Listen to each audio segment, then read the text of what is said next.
कल हुई घटना से हम सब जैन समाज को हिला के रख दिया है।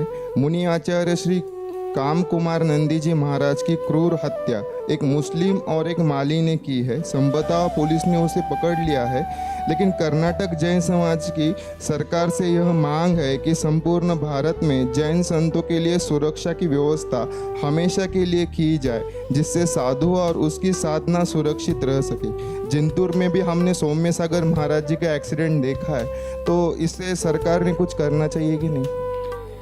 हम सरकार पे डिपेंड क्यों हो रहे हैं, मुझे ये समझ में नहीं आता। क्या अभी जैन समाज के भक्त इतने कमजोर हो गए कि उनको सरकार पे डिपेंड होना पड़ रहा है?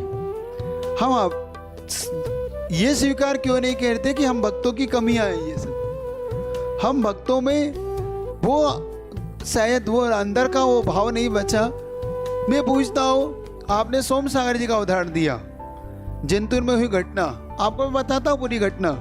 जब सोम सागर जी ने परवड़ी के बाद बिहार किया और कुछ दूरी पे चले, तो परवड़ी के बाद की है ना ये घटना, तो हाँ, तो निकले थे और 1 किलोमीटर के अंदर एक्सीडेंट हो गया।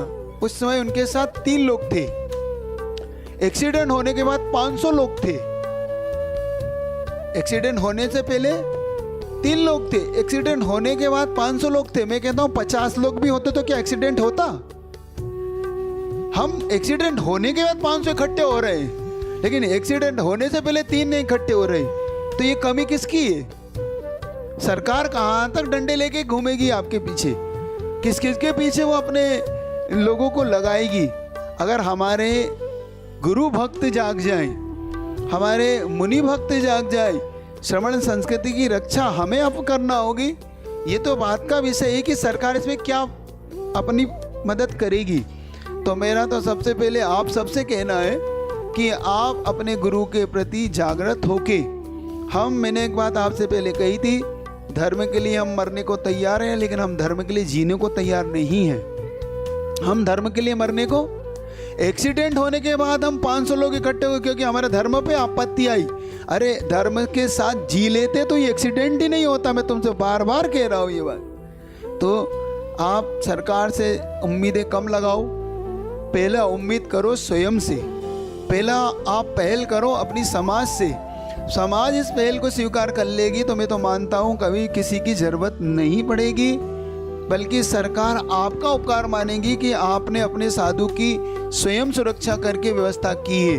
तो मेरा आप सबसे कहना है कि ये जब हम सब बाद में जुलूस निकालते हैं, बड़े बड़े धरने देते हैं, बड़े बड़े प्रदर्शन करते हैं, सरकार को यदवा तदवा कहते हैं, ये सब बातें हमारी जागृति की कमियों से होती है। हमारा भक्त परिवार जाग जाए, गुरु भक्त परिवार जाग जाए, तो जिस आप घटना की चर्चा कर रहे हो कर्नाटक की, वो घटना कर्नाटक में घटती नहीं। मैं कहता हूँ साधु अकेला है तो घटी है ना। अगर वहाँ 10 श्रावक होते, किसी की ताकत थी वहाँ पे कोई आके कुछ कर जाता?